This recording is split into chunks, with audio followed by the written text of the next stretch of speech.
Well, today brings the one-year anniversary of the Boston Marathon bombings. One New York area woman plans to be back out on that race course next week after her first marathon attempt was thwarted by Hurricane Sandy and a second by last year's bombing. CBS 2's Diane Macedo has her story. So I was really excited. This was going to be my marathon finish. And all of a sudden, all of the runners were just stopped by a police barricade. Renee Pompei-Reynolds was just half a mile away from completing her first marathon when in an instant, everything changed. All of the spectators around cheering us on said that there had been explosions near the finish line. So we thought maybe it had been an electrical explosion because Boston had had a big electrical explosion downtown.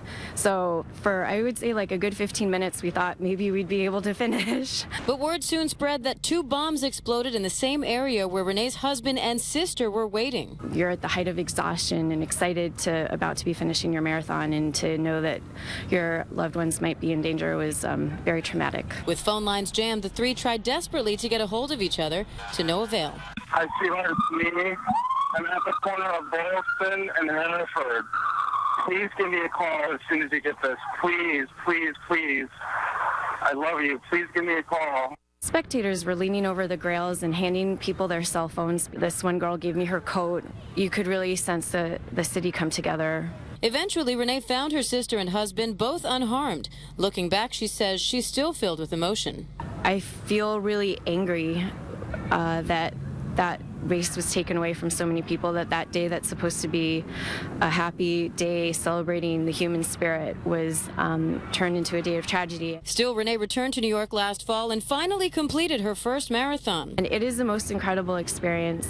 But it wasn't enough. Renee is now determined to finish what she started 1 year ago and cross the Boston finish line in honor of the many victims who no longer can. I'm in my heart doing it for them, doing it for the city of Boston, doing it for to prove the resilience of the human spirit. And her husband and sister will once again be waiting to cheer her across the finish line. In Central Park, Diane Macedo, CBS 2 News. The 2014 Boston Marathon will be held 6 days from now on Monday, April 21st. And stay with CBS 2 as we mark the anniversary of the Boston bombings. We'll have live coverage from Boston all day and go in depth on CBSNewYork.com, where you can read survivor stories.